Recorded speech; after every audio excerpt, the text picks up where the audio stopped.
известен смисъл с милостиви господа. Жена ми предложи да ви изнеса тук с благотворителна цел някаква популярна лекция.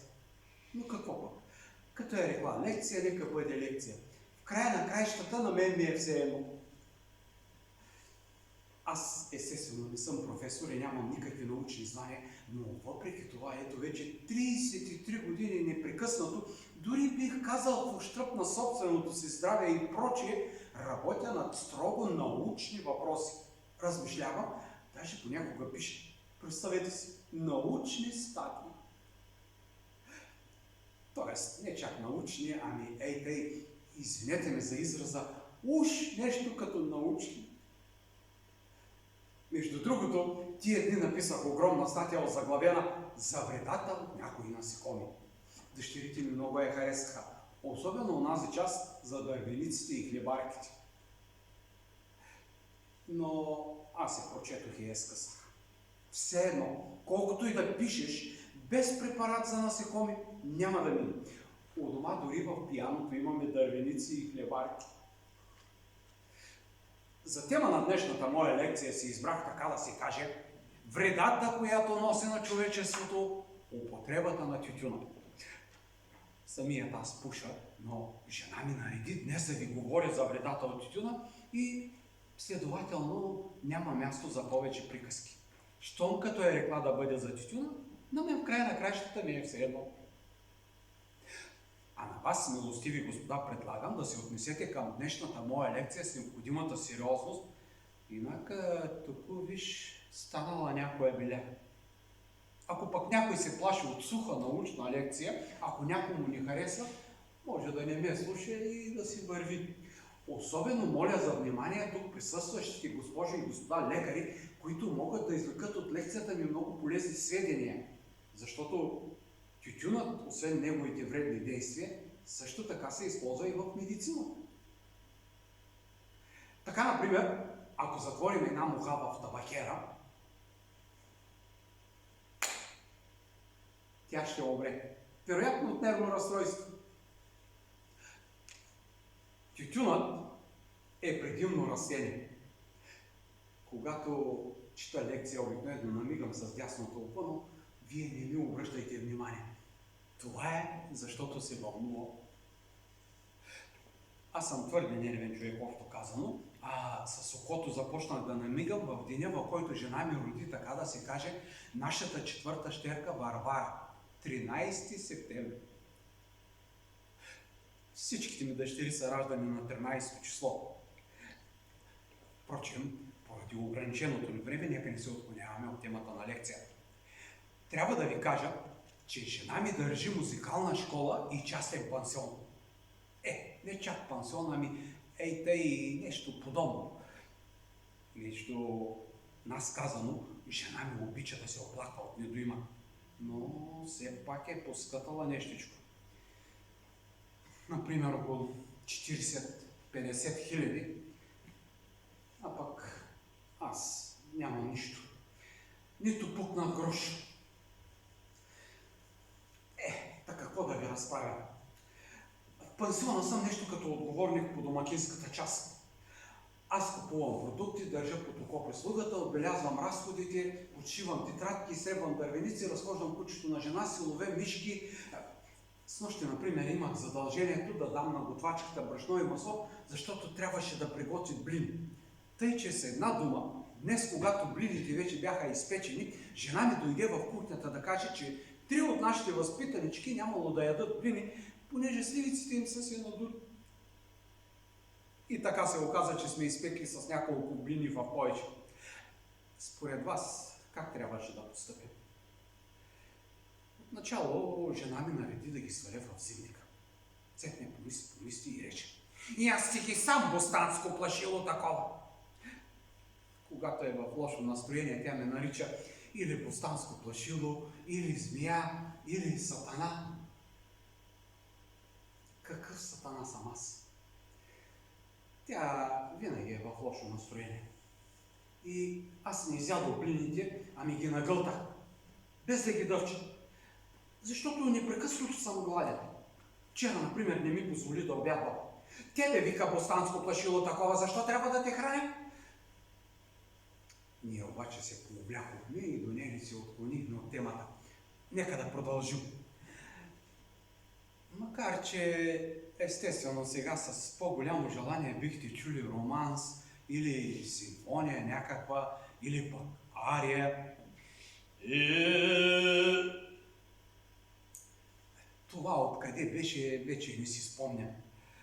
Между прочим, пропуснах да ви кажа, че в музикалната школа на жена ми, освен домакинските задължения, също така трябва да преподавам по математика, физика, химия, география, история, солфеж, литература и прочее. За танци, пеене и рисуване жена ми взема допълнителна такса. Макар че танци и пеене също преподавам аз. Музикалното ни училище се намира на улица Пети Савачия, номер 13. Пети Савачия, номер 13. Петокучие, номер 13. Затова сигурно и животът ми е толкова несполучлив. Защото живеем на номер 13. И дъщерите ми са раждани на 13 число, и къщата ни има 13 прозорчета. Та какво да ви разправя? За договаряне може да намерите жена ми по всяко време в къщи, а програмата на училището, ако желаете, се продава при портиера по 30 парчето. Ето, и аз мога да ви дам по 30 парчето. Кой желая? Никой ли не желая? Тогава по 26. По 25. По 20. Ами, на тази цена ги вземаме и ние. Жалко.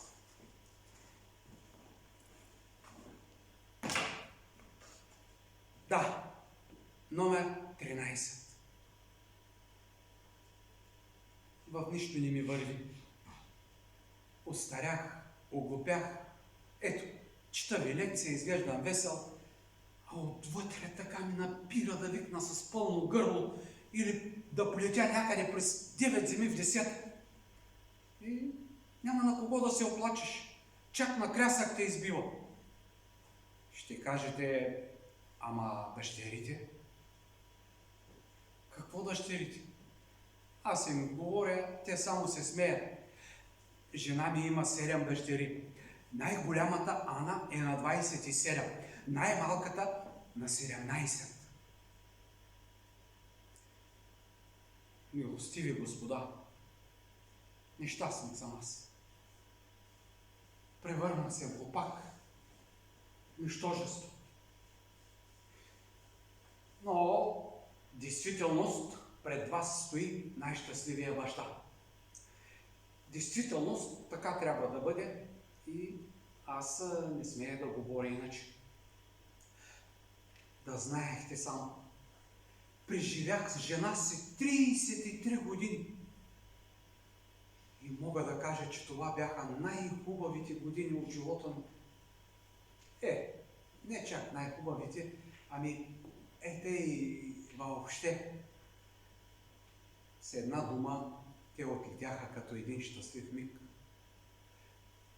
Собствено казано, да вървят по дяволите. Впрочем, струва ми се, тя още не е дошла. Няма е тук и можем да говорим каквото си искам. Аз ужасно се страхувам. Страхувам се, когато ме гледа.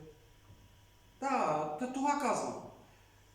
Дъщерите ми останаха неомъжени толкова дълго време, сигурно защото са стеснителни и защото мъжете никога не могат да ги видят. Но ще ви кажа под секрет. Можете да видите дъщерите на жена ми по големи празници от тяхната леля, Наталия Симеоновна. У нас е същата, дето страда от ревматизъм и носи една такава жълта рокля на черти и петна, сякаш цялата е посипана с дървеници и хлебарки. Там сервират и закуски. Мезнета. А когато няма жена ми, може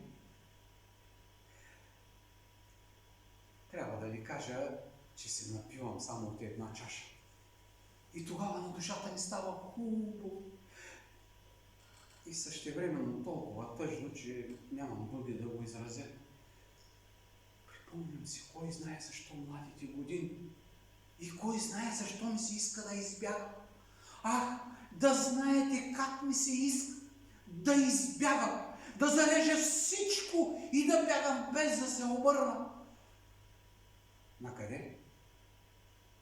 Все едно накъде. Само да избягам от този мизерен, просташки, безмислен живот, който ме превърна в стар жалък лопак, в стар жалък идиот. Да избягам от тази глупава, дребнава, зла скъперница от жена ми, която ме мъчи 33 години.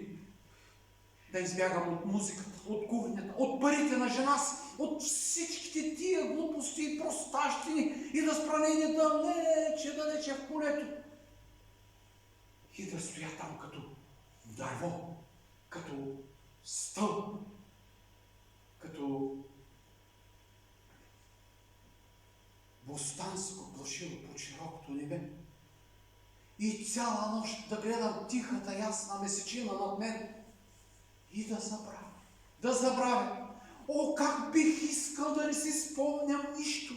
Как бих искал да захвърля тези омразни, увехтени дрежки, с които се венчах преди 33 години и с които постоянно чета лекции с благотворителна цел.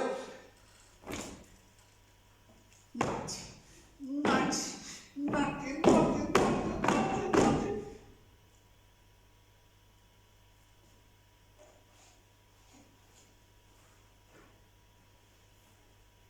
Стар съм аз, беден, жалък, като е тая блузка с нейния изтъркан, извинявал гръб. Нищо не ми трябва. Аз съм по-възвишен и по-чист от всичко това. Някога бях млад, умен, учих в университета, мечтая, смятах се за човек. Сега нищо не ми трябва. Нищо друго, само спокойствие. Впрочем, струва ми се, тя стои отзад. Дошла е и ме чака там.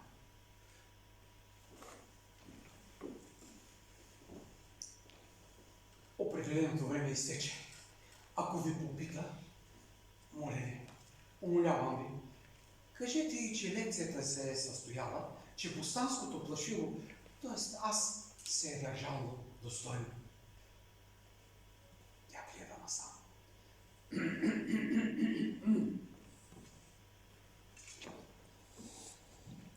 Като изхождаме от положението, че тютюнът съдържа страшната отрова, за която току-що ви говорих, не бива в никакъв случай да пушим. И аз ще си позволя в известен смисъл да се надявам, че от тази моя лекция за вредата от тютюна ще има някаква полза. Това е всичко.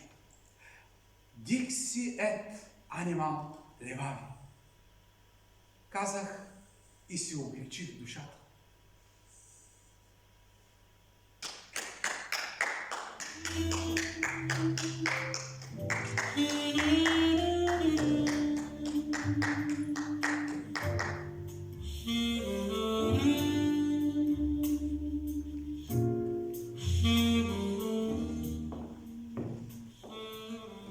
Страхува се милият от жена си. Страхуващият се е несъвършен в любовта. Еклесиаст.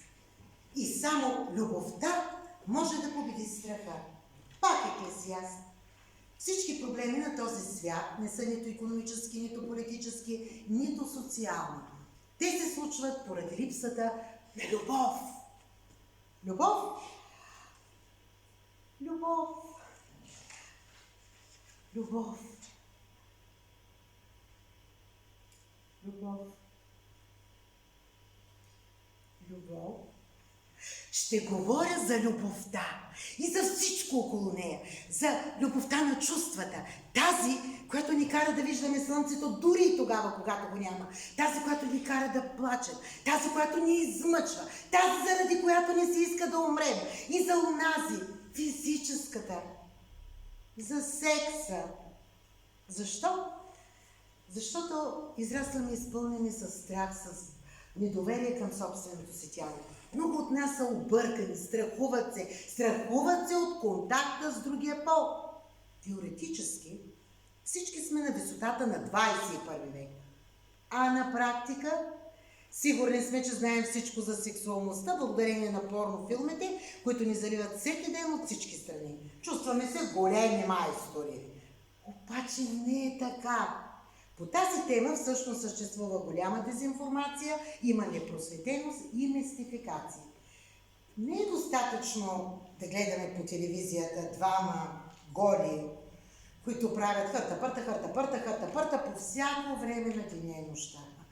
Ако само с гледане ставаха тия неща, ми толкова чето ще е най-големия касател.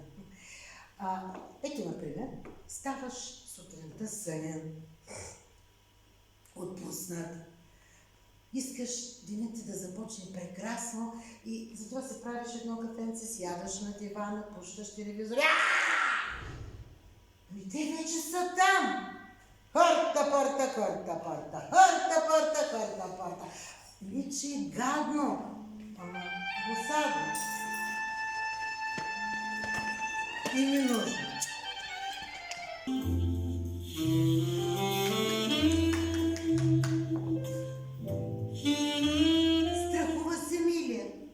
Жена си.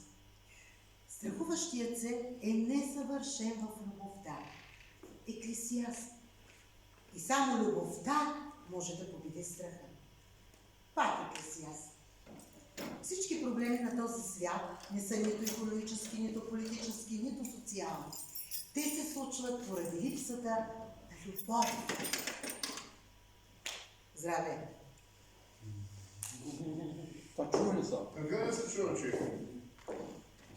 Ма не ме дрънчиш ми, ме такова, че аз се съсредоточвам и то са по...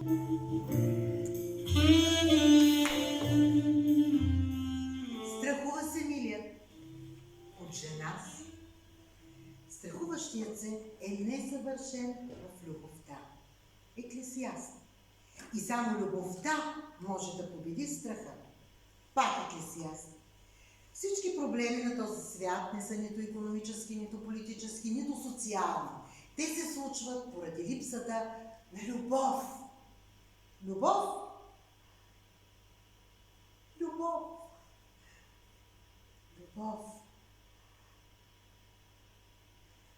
Любов. Любов. Ще говоря за любовта и за всичко около нея, за любовта на чувствата, тази, която ни кара да виждаме слънцето дори и тогава, когато го няма, тази, която ни кара да плачем, тази, която ни измъчва, тази, заради която ни се иска да умрем, и за онази, физическата, за секса. Защо? Защото израстваме изпълнени с страх, с недоверие към собственото си тяло. Много от нас са пълни с задръжки, объркани са, страхуват се от контакта с другия пол. Теоретически всички сме на висотата на 21 век, а на практика сигурни сме, че знаем всичко за сексуалността, благодарение на порнографията, с която ни заливат всеки ден от всички страни. Чувстваме се големи майстори. Обаче не е така. По тази тема всъщност съществува голяма дезинформация, има непросветеност и мистификация. Не е достатъчно да гледаме по телевизията двама голи, които правят хърта по всяко време на деня и нощта. Ако само с гледане ставаха тия неща, ми то кучето ще е най-големия касател. Нали?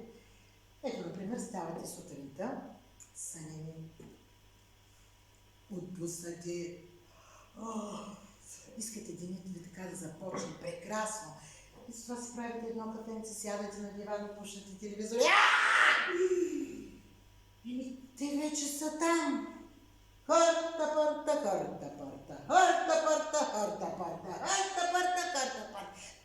Не че е гадно, ама досадно и ненужно.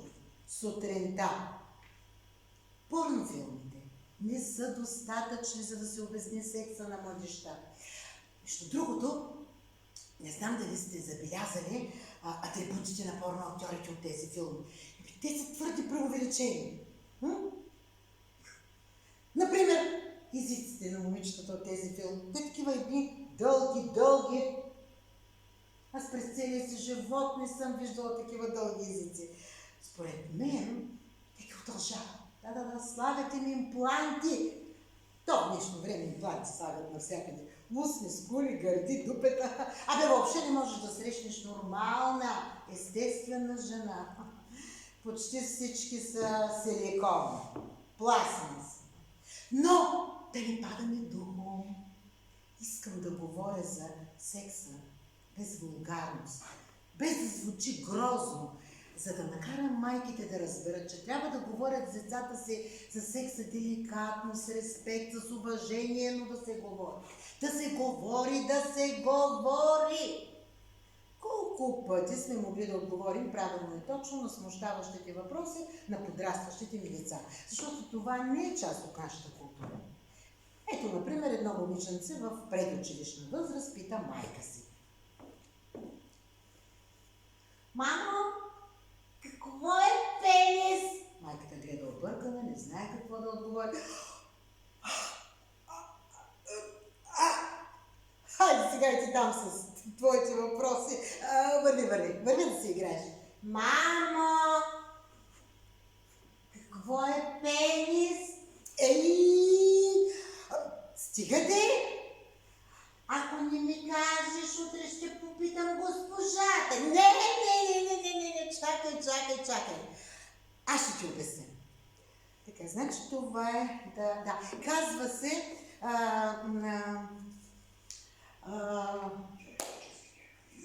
това е един такъв, юридически термин. Казва се пенален, наказателен. Нали знаеш сега как в футбол има малък пенал, голям пенал? Престъпление и наказание, както е казал Достоевски. После се чудим, защо децата не получават двойки. За това. Ще говоря за любовта, за секс. Живеем в трагично време. Поскъпване, инфлация, бедност, милиони безработни по целия свят, самота, депресия и единственото спасение на човешкия род е любовта. Любовта към Бога, любовта към ближния, любовта към природата, любовта към всичко живо на този свят. Дори и любовта към враговете ни. Но сега ще говорим за любовта на чувствата и физическата любов. Те ще ни помогнат да намерим отново радостта от живота. И така, отпуснете се, спокойни, релаксиращи, в една весела групова терапия.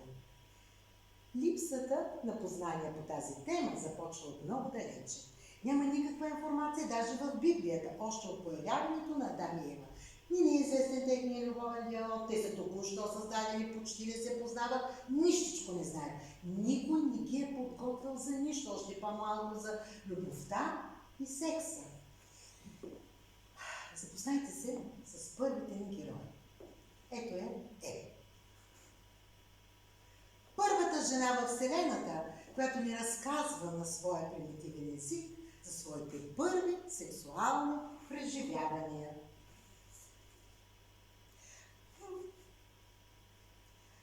И разбирам, какво го е прихванало той Адам. От известно време насам, като му се е пръкнало въкъла тая мисъл за демона, като че ли аз знам какво е това чудо, пък и той толкова го разбира. И всичко стана заради ония ангел, дето изведнъж се пръкна на небето.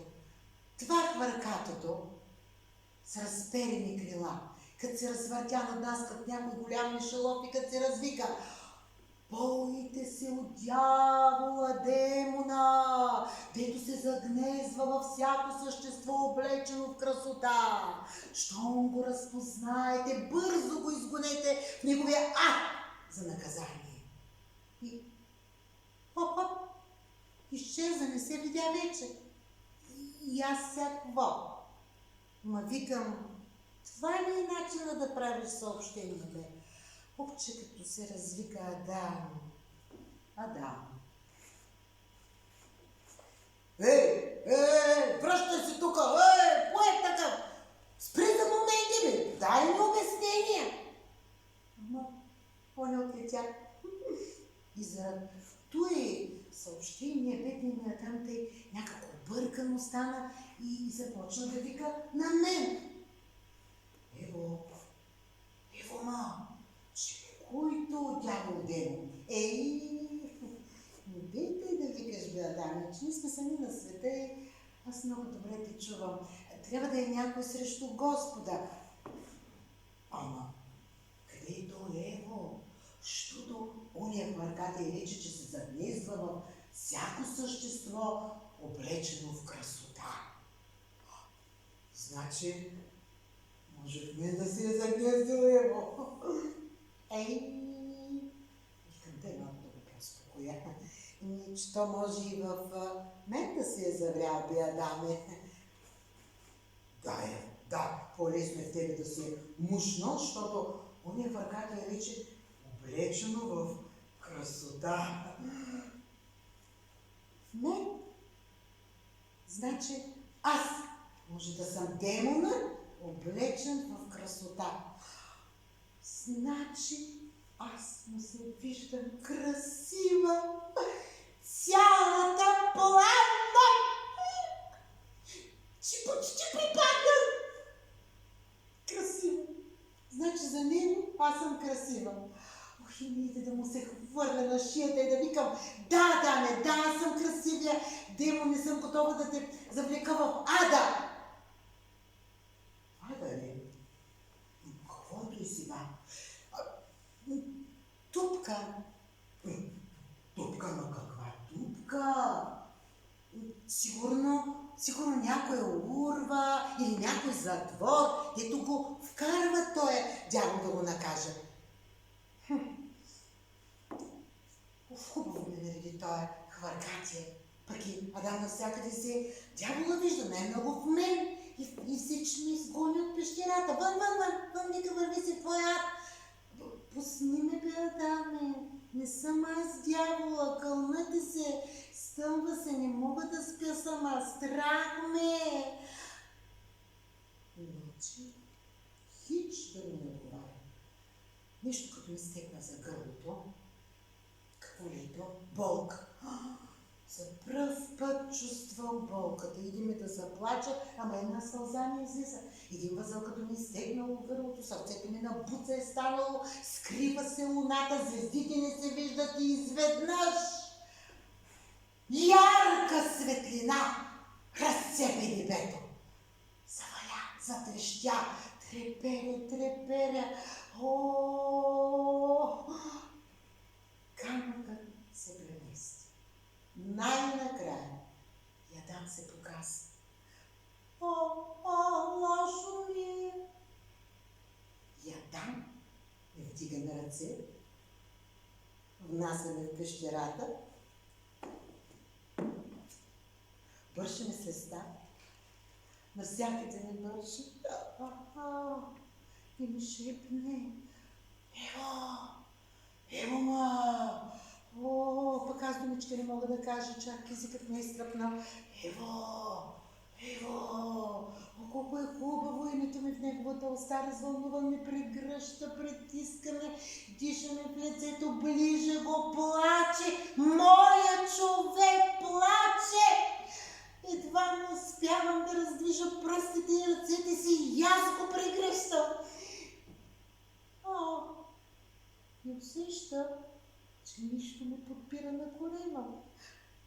Свети Боже, какво ти чудо, бе, Адаме, живо същество ли е, какво е? Адам, и той си тръпва оплашен.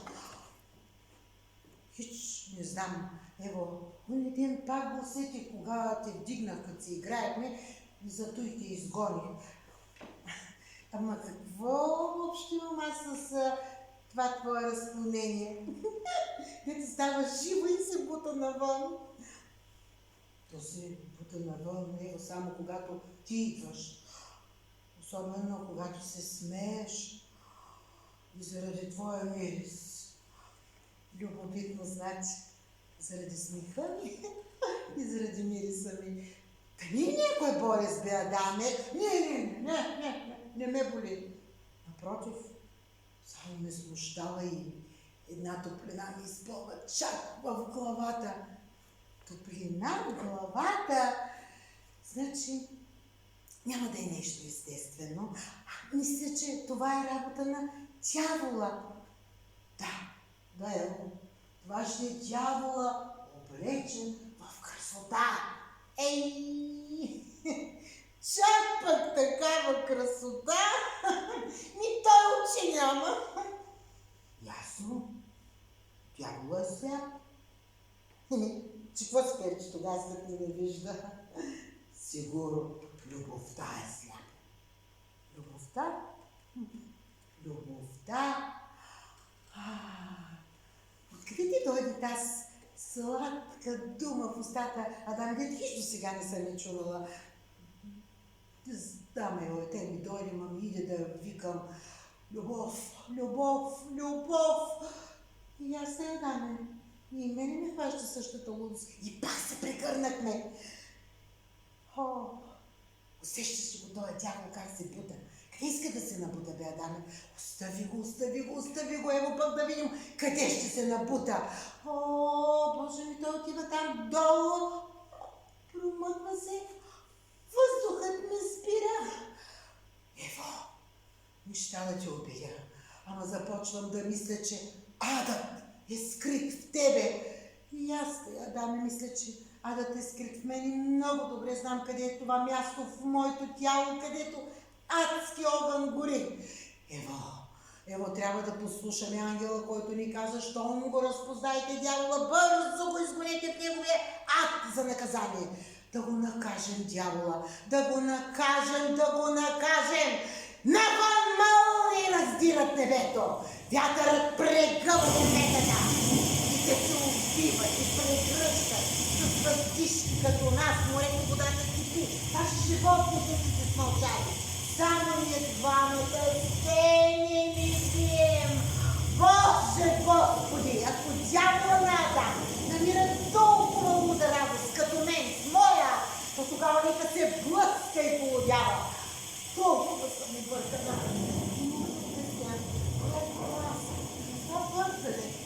Тая забава. Какво велико чудо си сътворил, Боже мой, ти си велик, ти си могъж, ти си могъж, алилуя, алилуя, алилуя, алилуя.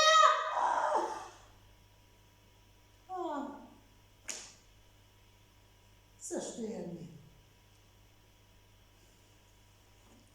И ето ни днес, след милион години, все още си питаме, ама това ли е наистина дявола? Какво всъщност знаем за секс? Толкова много, че всъщност нищо. Мъжете и жените просто не си говорят за секс. Когато бях малка, моите родители ме изпратиха в католически пансион, не разбирах нищо, и не смеех да попитам сестрите, защо ни караха да се къпим с нощница. Ужасно неудобно. Тогава в мен назря мисълта. Ама какво имам там долу? Сигурно нещо много грозно, което никой не трябва да вижда. Така ми се искаше някой да ми обясни. Но нямаше кой. Мама ще да бъде най-подходящия човек, обаче аз се няма доверие. Моята майка произлиза от консервативно семейство. Баща й беше общински служител с 11 деца. С 11 деца обвиняваше нас, че непрекъснато мислим за секс. Как се правят 11 деца? Беше беден като църковна мишка и богат на забрани и предразсъдъци. Що се отнася обаче до предразсъдъците, майка ми направо беше милиардерка. С нас, децата, тя не говореше за секс. За нея секс беше равно на вулгарно, неприлично, просташко. За майка ми ние бяхме направени като куклите. Нали знаете, че те нямат полови белези? Това отзад тя наричаше седалище. А това отпред, седалище отпред. Да се чудиш как се сяда отпред, защото отзад е ясно как, нали? От време на време майка ми се появяваше в стаята ми изведнъж, като призрак, точно когато се пише домашните.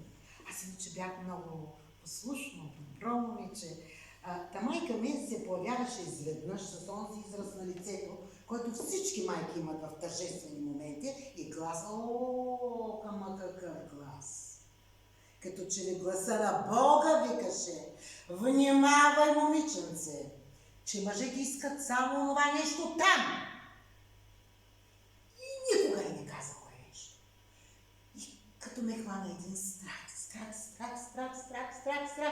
само някой момче да се приближеше към мен, веднага започват да крещя: махай се от тук, никога няма да го получиш.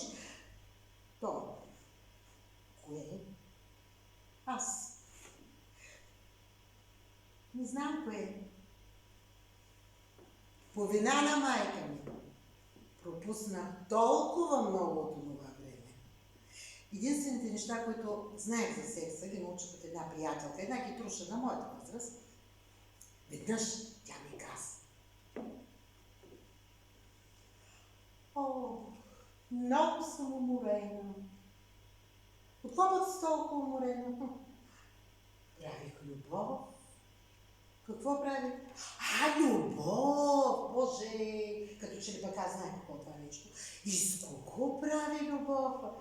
С едно съседче на моята възраст. Направо ужасен. Той като луд с онова неговото там, като ме бута. Направо ми зачерви пъпа. После толкова много се измъчвах между майка ми с нейното внимавай, момиченце, и зачервения пъп на моята съученичка. Не знам как е при вас, но за мен спомена за първата целувка направо ужасен. Той като луд ме скрачва и ме хвърля срещу стената. Направо получих мозъчно сътресение.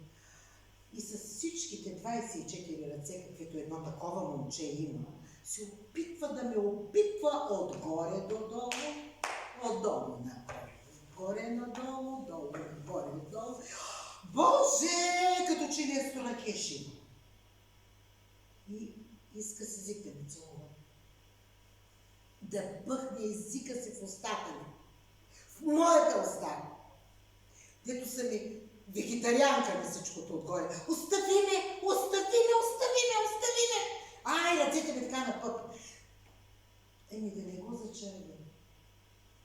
Имах една леда, учителка, стара мома и по-отворена така, да веднъж реши тя да ни образова нас, племенничките, сексуално. Събрани всички в кухнята, отвори един учебник по анатомия и ни показа женските полови органи. Те бяха разделени на части и оцветени различно. Жълто, оранжево, кафяво, синьо, зелено, тъмно жълто, тъмно. Да ви кажа, на мен тогава ми заприлича на географска карта. И тогава Леля каза: знаете ли, деца, какво е това? Аз, да не бях послушна ученичка, веднага подскочи: да, Леля, това е Флорида! Жената тогава така се притесни. Каква ти Флорида? Обаче това е, както казва майка ти, седалището ти отпред. Нарича се вагина. Аз тогава така се впечатлих. Значи така изглежда седалището ми отпред. То нищо чудно, че сестрите ни караха да се къпим с нощници в пансион. То ужасно грозно. То никой не трябва да го вижда. Затова от този ден нататък аз винаги наричах моето седалище отпред Флорида, а това отзад Калифорния. Първа среща с мъжкия пол. Среща на живо. Това се случи, когато се сблъсках с дежурния мръсник.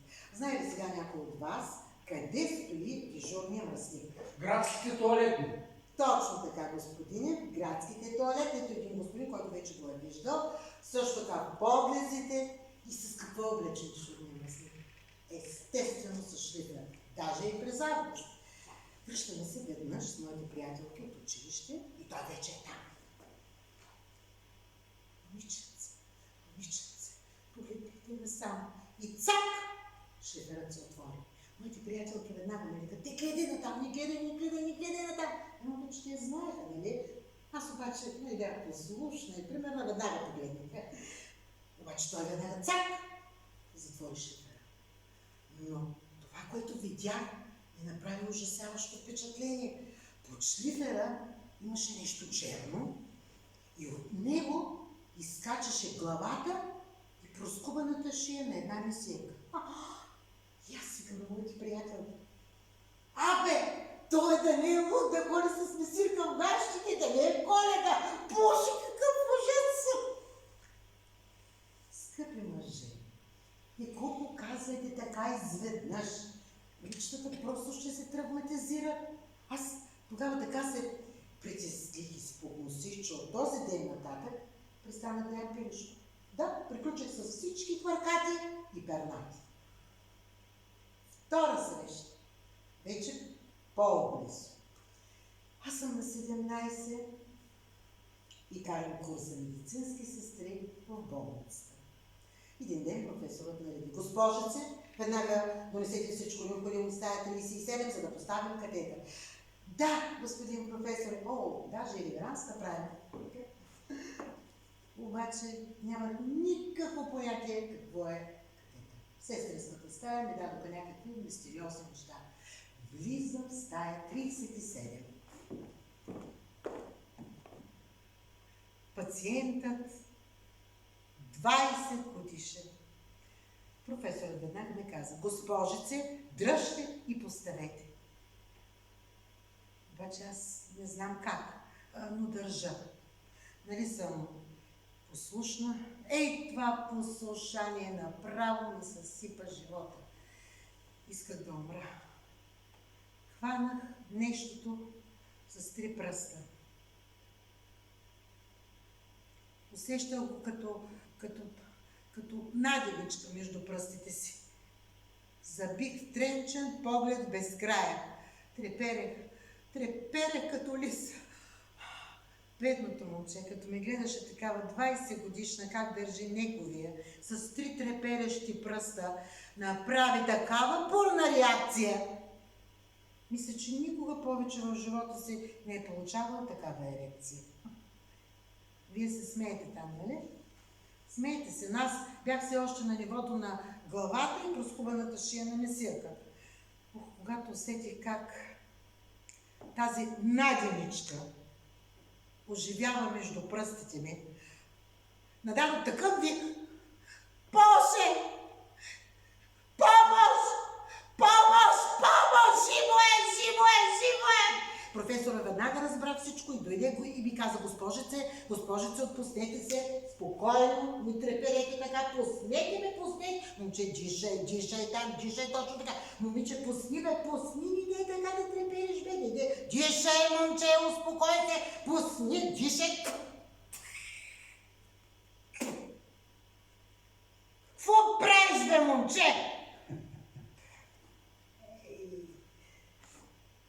"Госпожице, оставете, вървете и кажете да ви преместят в детско отделение. Така ще свикнете постепенно." После порасна. Влюбих се, луда полудяла, загубих се ума и правих любов. Хайде, сега не съм единствената, която е правила любов. Правих любов и забременях. И пак по вина на майка ми.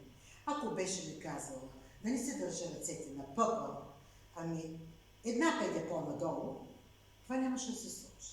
Въобще никой не ти обяснява какво ще се случи първи път. Боли, трудно ли, лесно ли, мълчат. Всички мълчат. И ние се страхуваме. А както казах, страхуваме страхуващият се е несъвършен в любовта. Никой не ти обяснява, че хименът представлява една мембрана, една много слаба мембрана, не Берлинската стена. Ето сега виждам доста в залата от младото поколение и специално за тях трябва да обясня какво е Берлинската стена. Обаче ще отнеме много време, затова след спектакъла влезте в Google и прочетете. Неизвестно защо, но тези вече, които не са девствени, разказват още девствените и някакви такива ужасни истории за първия път. Цитирам. О, ще видиш нечовешки болки, после на кръв. Скъпи мъже, бъдете по-нежни. Девойчето се страхува. Какво ви принуждава да го правите така изведнъж? Руп! Какво е това? Битката за завладяването на Бастилията ли? Но тя е напрегната. Ами добре, господине. Днес малък клас, утре по-голям, после още по-голям. Това е напълно естествен акт. И ако се прави нежно и с много любов, не може да се случи нищо лошо. Напротив. Също знаете ли, че 20% от жените нямат химен. Или хименът е много тънък и еластичен. И тук трябва да направим минута мълчание в чест на тези 20% жени мъченици, които са длъжни да слушат през първата брачна нощ, че са какво? Кой? Но да се върнем на първата любов. Ние бяхме убедени, че за да забременея, трябва едновременно и двамата да достигнем до онзи момент, този ужасен термин, оргазъм. И то абсолютно точно в една и съща секунда. Значи, ако аз не, а той така 10 пъти, тен, може да съм съвсем спокойна, че нищо няма да ми се случи. Смейте се, нали? Смейте се на моята глупост. Но не си мислете, че днес момичетата знаят много повече. Ако знаете, кажете ми тогава, защо толкова момичета забременяват и после тичат да правят аборт. Например, ето, направили анкета с ученици в една гимназия. Въпросите били следните. Как се забременява и какви методи използвате, за да избегнете нежелана бременност? Ето как са отговорили 3 от момичетата. Забременява се от целувка, да. И аз за това никого не целувам. За да не се забремене е достатъчно след половия акт да се промие вагината. Най-добре действа Кока-кола с лимон. При оралния секс никога не се забременява. Няма страшно. После ще си направите една хубава гаргара, така. Може да ползвате и Кока-кола с лимон. И всичко ще бъде наред. Както вече казах, правих любов и забременях. И започнах да се страхувам. Страхувах се да говоря с мама. Страхувах се от нейната реакция. Болка, срам, скандал. И направих аборт. И тази травма, и тази болка все още влачи след себе си. Все още ме тежи.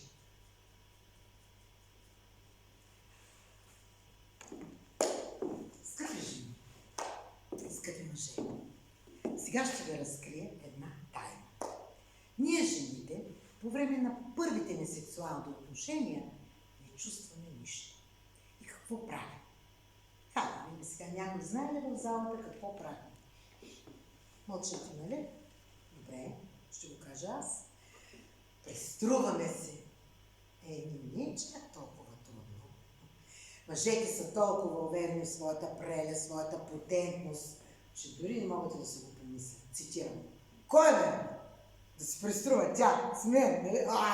Не е възможно! Лашкам като змей, бе!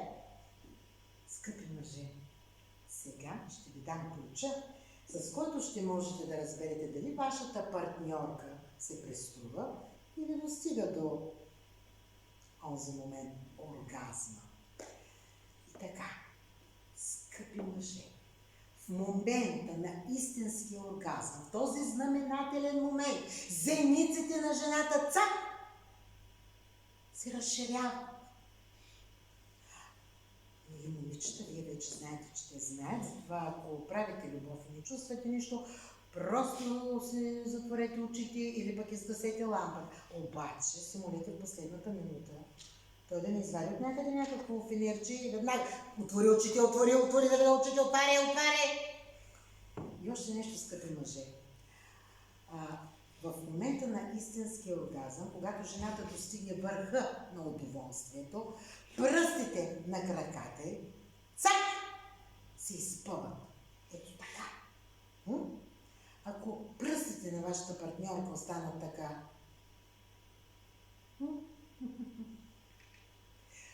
може да сте съвсем сигурен, че просто нищо не се е случило. Сега вече знам, че наруших вашите бъдещи сексуални отношения. Ето, например, сега виждам ви целите потънали в пол. Е така. И когато тя стигне до този момент, оргазма, и вие веднага, очи, крака, пръсти, очи, крака, зеници, пръсти, очи, крака. Боже, тотален контрол.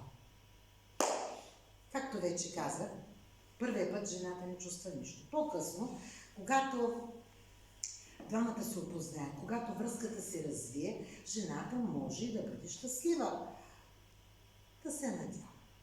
Също знаете ли, че има много жени, които през целия си живот не са достигали оргазъм. Сигурно е ужасно трудно да правиш любов 10, 20, 30 години и да си принудена да се преструваш.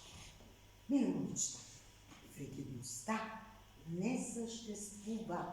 Тя се дължи на скрити предразсъдъци, табута, страх натрупан от детството ни.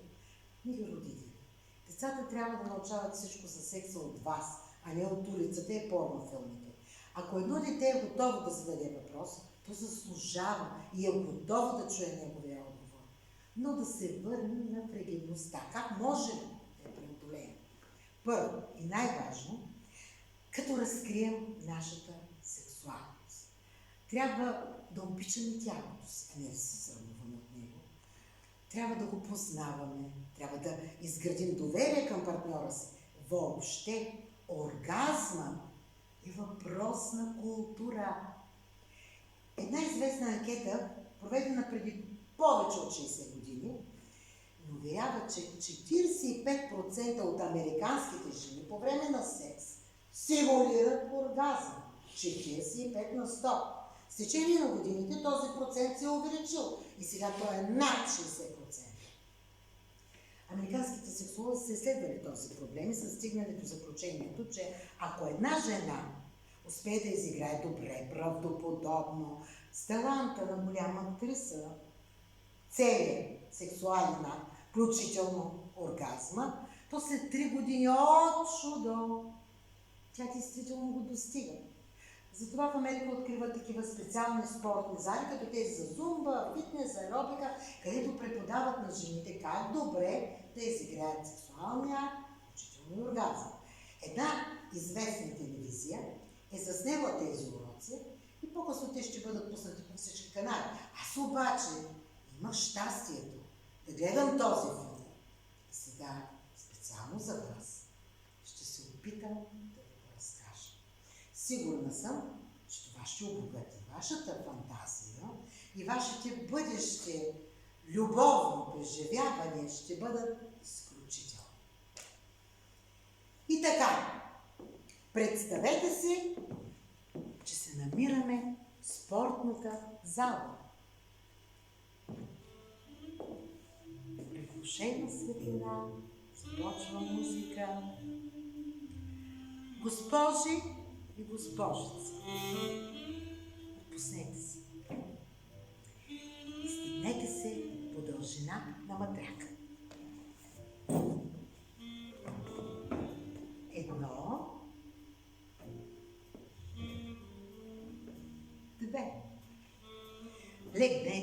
на дясната си страна. 1 и 2. Представете си вашия партньор излегнат до вас. Той ви прегръща, притиска ви, целува ви. Отвърнете на целувките му отмаляло, с топлина, очите претворени, но не безмълвни. Целувайки го, издавайте този звук. Да, все едно, че казвате какво хубаво тирамису, какво хубаво крем брюле, какво хубаво пастичка. При любовния акт дишането е много важно. Дишайте в разтегнат ритъм, но дълбоко. Така.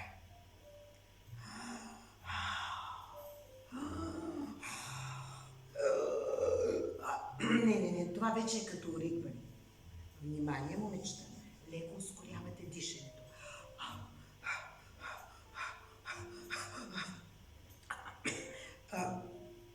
Но да не получите, ще получите после... Успех. Сега го забравя. Как беше? Внимание, момичета, леко ускорявате дишането. Но не прекалено бързо. Така ще получите недостиг на въздух, ще ви прилуше и направо ще препаднете. Внимание, момичета. После леко се обръщате по гръб.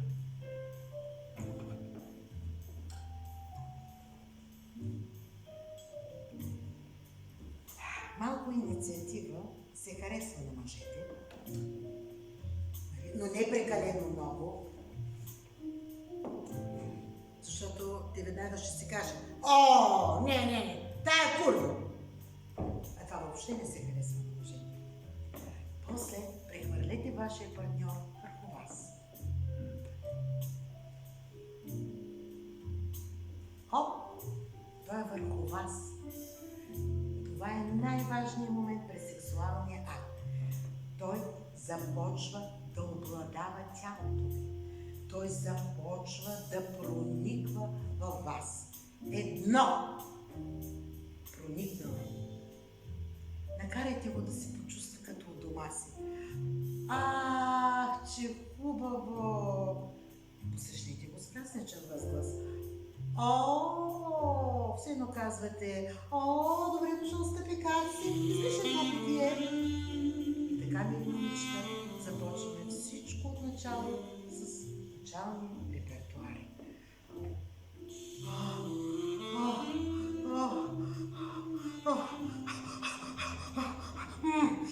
Ясно, че не може да дишате, стените и охкате така през цялото това време. Така бедният ще си помисли, че се озовава в болницата.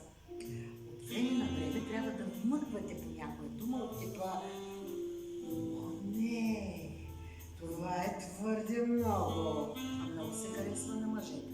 Но не може така с драматично изражение: о, не, това е твърде много, и да стоите така мирно. Напротив, трябва да сте меки, гъвкави.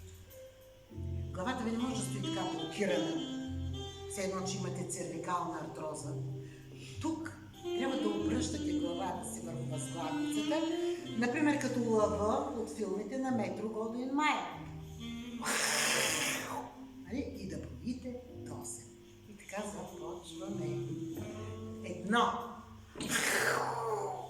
2, 3. Момент. Вие там. Да, точно вие си синята блуза. Свалете си облиците. Да? Защото по време на секс много често се губяте. После не предстоят едни такива дълги обяснения.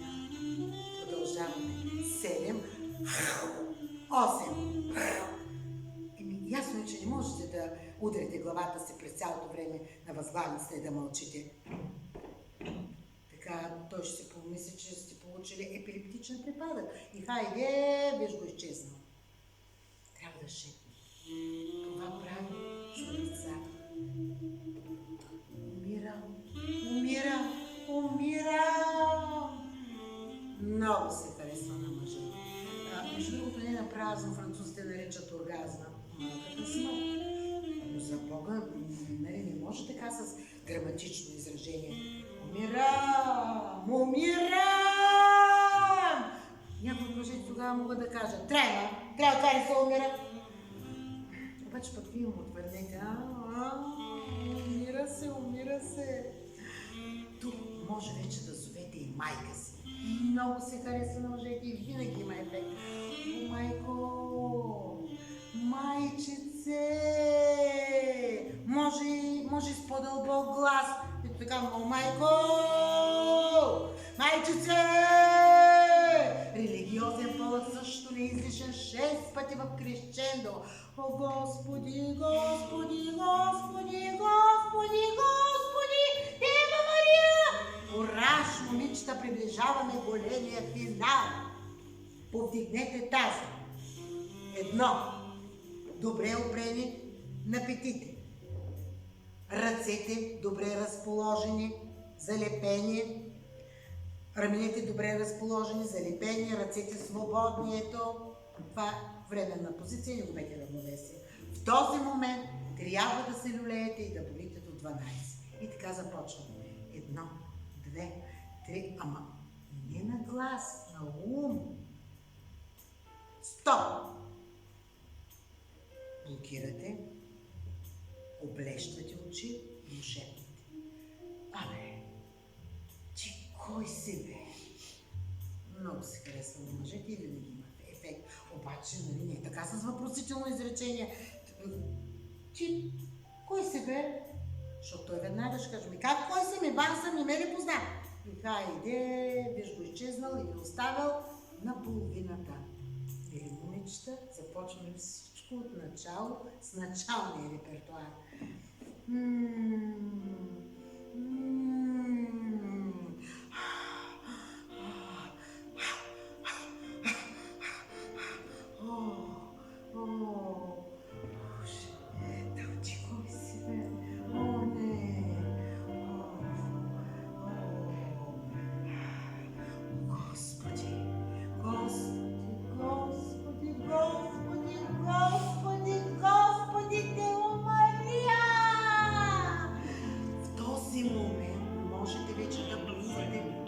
Жаба назад. Тук вече може да се наблюдеете. Не. Да. Не. Да. После бавно спускате.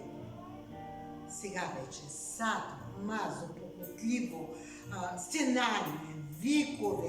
Вече всичко с пълна пара, всичко ви е позволено.